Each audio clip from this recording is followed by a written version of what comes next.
taking on everyone's issues, everyone's burdens, being a modern day superwoman where you are literally carrying the world on your shoulders while leaving your world on the ground. And not only do you lack self-trust, most importantly, you lack trust in God. If you are filling your space with dead things, how on earth are you gonna have hope? Hey guys, I hope that you're all doing well. I'm Shandice. If you're new to my channel, welcome. If you're a subscriber, as always, welcome back. It's lovely to see you. So today I'm going to be sharing 5 signs you need to declutter your life. We have officially entered the 4th quarter, and I know that typically around this time, we hear a lot of messaging telling us, okay, it's time to finish the year strong, make yourself proud, it's time to catch up. If there were things that you wanted to do that you haven't gotten started, now's the time to get them done quickly before the new year, when that messaging really doesn't align with how many of us are feeling in this season. So many of us are feeling like, I have nothing left in me. I don't want to do anything else. If anything, I need to take a moment to breathe. And this video is for those of you who are feeling overwhelmed, unfulfilled, or stuck in some way because you really don't know what step you should take to really create the life that you know that you are created for. Take a step back, take a look at your life, do a full audit so that you can let go of everything that is holding you back. So the first thing I'm going to say is, if you are in a place that even when you are in a quiet place,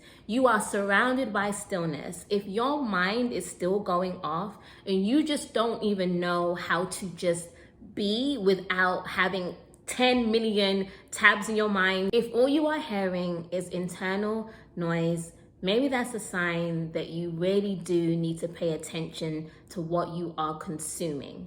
One thing I will say is that sometimes we're in a space where there's so much going on inside of us, and because we just don't feel equipped to deal with it, we push it to the side and it continues to build up to the point that we can't escape it. It's so easy to get ourselves in a cycle of just blocking out our true emotions because we're afraid of the process of unraveling them. So it gets to a point that even when we are by ourselves, even when we are seeking that solitude and seeking that peace, we are literally losing our minds because we haven't taken a moment to pay attention to what's happening within us. And something I've noticed for myself in the past, because I haven't always wanted to do the work to actually dig deep, figure out what's going on inside of me, I just end up doing mindless things, whether that be scrolling on social media, watching and doing any and anything just so that I can pass the time. The thing about that is when we are constantly consuming more and more and more, it's not going to help the situation. If anything, it's going to make it worse because that one thing continues to grow. And another thing I've found that often contributes to just having a lot of noise or not being able to still our minds is not being able to have boundaries. Like anything and everything goes. Everyone has access to you. You don't know how to say no. Anyone can speak into you. You're not able to say, do you know what? I reject that. That's not about me. I'm not going to take that on. Taking on everyone's issues, everyone's burdens, being a modern day superwoman where you are literally carrying the world on your shoulders while leaving your world on the ground. Like, I found that those are some of the things that really do contribute to us just not knowing how to just hear our own thoughts and understand and value what's going on within us. And I'm not saying that that's the case in every situation. Sometimes it's a lot bigger, and this is why I really do believe that when we find ourselves in a space that we just don't know how to deal with our thoughts. I know for me that therapy has always made a difference, or just being able to write them down. Even though you might crave solitude, sometimes you may just not know how to access it. So the chaos becomes a standard because that's the one thing you know how to access. So if you are in a space that even when everything around you is quiet and silent, and yet you can't hear your own voice, maybe that's a sign that it's time to declutter some areas of your life. The second sign, you have lost sight of who you are and what you truly desire out of life. You are just going through the motions, work, home, everything is just the same. Day in, day out, you have not taken time to ask yourself, Is this actually the direction I should be going in? And what I realized about this particular thing is sometimes it gets to the point that we are so used to being unfulfilled and so used to running on empty that we actually don't know how to stop. Like running on empty becomes the standard of just go, go, go, go, even if we're exhausted, even if we're unfulfilled, even if we know deep down that we're unhappy. This is the program. This is the regular schedule. This is what I'm used to, and this is what I'm going to continue doing. You have literally mastered the art of running on empty. It has become a craft. This has become your profession. You know how to smile. You know how to pretend like everything's okay. It has become your art form. So if you know deep down that you are losing sight of who you are losing sight of the things that really make you unique, like what your gifts are, what your skills are. If you know that something just feels off, maybe that's a sign that you need to start decluttering your life. Third thing, you avoid making life-altering decisions. Your yes is not your yes, and your no is not your no. You struggle with self-trust, and you don't know what's real from what's an illusion. You know that feeling where you are almost losing confidence and you're always doubting your decisions to the point that you've just stopped making decisions, or you're always changing your mind because you're just not sure if you're doing the right thing and you're just going back and forth. It's like, I have found that that can be a sign that there's just so much going on and you just haven't given yourself the time and space to ask yourself what you truly need. And not only do you lack self-trust, most importantly, you lack trust in God. And because you lack trust in God, you don't have room in your life for a relationship with God. And that's actually my fourth sign. You do not have space in your life for God. You have literally placed everything above Him while placing Him in a box. You are in many ways on spiritual life support. And I can relate to this because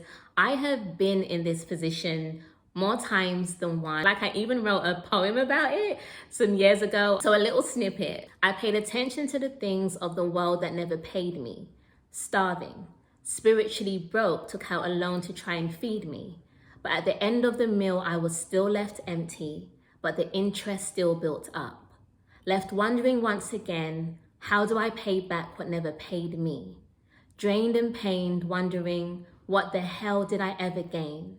Living in debt like Jesus never bought me. So many strongholds pulling me left, right, and center. Allowing the enemy to captivate my brain like he made me. I made a big mistake looking for the Creator to save me.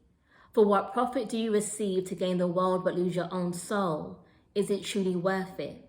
The sad thing is, many believe they truly know. And I remember writing those words in a season of my life that I felt like I was giving myself to everything but to God. I felt as if I had to always do good hair. I had to get the best job right out of school. Like, I had to do all these things rather than trust God with my life and rather than seek Him first. And if you are in a place that you are just feeling like you have been chasing everything and you have no room for God, then it's definitely time to declutter your life and start making room for what matters most. That's a little side note.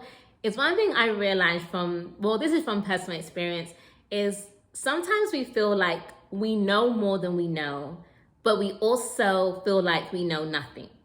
And the reality is we know something, right? We don't know everything, but we do know something. And I think when it comes to our faith, especially, like, I know for myself as a Christian, my spiritual journey has really been a roller coaster because I have had to unravel so many lies that I've attached to my faith that has really distanced me and stopped me from building an authentic relationship with God. And what I had to learn is that, for one, I need to be more concerned about discerning what God wants me to do rather than paying attention to what everyone else is telling me that I should be doing. I need to be more in tune and connected in the spirit than feeling like I have to be perfect. The thing is, God perfects you in Him. Often we think we have to come to Him a certain way rather than just seeking Him first and letting the work and the refinement process take place once we submit our lives to Him. So if you are feeling overwhelmed and as if you don't know where to start when it comes to your relationship with God, create the open door. Like, the first thing you have to do is just open your heart. Just open your heart and let God work in you. Because even though our lives can feel chaotic sometimes, and we genuinely may not know where to start when life feels overwhelming, just open the door. Open the door, let God in. Start there, okay? Don't feel like you have to have it all figured out, okay? So the fifth and final sign I want to share is, if you are feeling hopeless, maybe it's a sign you need to declutter your life. And I'm going to tell you why. Because so often, the reason why we have no hope is because we are walking around with dead and expired things. Like, how are you going to have hope when your life is surrounded by death? Like, spiritually, physically, emotionally. Sometimes we're literally filling our lives with people who we know we have no business being around, knowing that some relationships expire, knowing that some relationships aren't good for us. If you are spending your time with dead things, if you are filling your space with dead things, how on earth are you going to have hope? And I don't just say this to you, I say this to myself too, because I know that there has been moments that I felt hopeless. And what I realized is the reason why I was feeling hopeless was because I was carrying an idea about myself or about God or about what was taking place in my life that wasn't real. It was false. It is extremely hard to move forward when we are literally carrying a suitcase around with us of dead, expired things. You are carrying around something that you were supposed to leave in the other season. It's just taking up space. It's dead weight. And I really had to ask myself, like, how can you expect to have hope when you are living amongst dead and expired things? It's time to let them go. It's time to release them out of your space. So that's where I want to end, because this is actually part one of a two-part series. First, I think self-awareness is so powerful. Many times I've had to just sit down and ask myself questions. I've had to say, okay, in this situation, maybe you're the problem. In this situation, maybe you need to make this decision. Maybe you need to build more confidence here. Maybe you need to let go of this. Sometimes we have to look in the mirror and it's uncomfortable. So I want part one to really be about self-awareness and taking the time out to just ask yourself, like, are you in a season that maybe you need to let go of some things and declutter your life so that you can make room for what matters most? And if you feel like you're in that space, then definitely stay tuned for part two, because I'm going to be sharing how we can make room for what matters most. I actually had a newsletter called Make Room for Monday, which I did for a couple years, and it was such a transformational time for me. I was in a job that I actually just felt like I just didn't like who I was becoming. I was just not functioning as I knew I was supposed to. And I knew that I had to make some shifts in my life that was so much bigger than just that job, which ultimately resulted in me eventually quitting the job. The job was just one space that kind of boiled to the surface and reminded me daily that I wasn't happy. So as you take some time to ask yourself some difficult questions, I really do look forward to doing part two, where we're going to talk about how to make room for what matters most, and actually talk about what does decluttering your life actually look like. I look forward to part two with you, and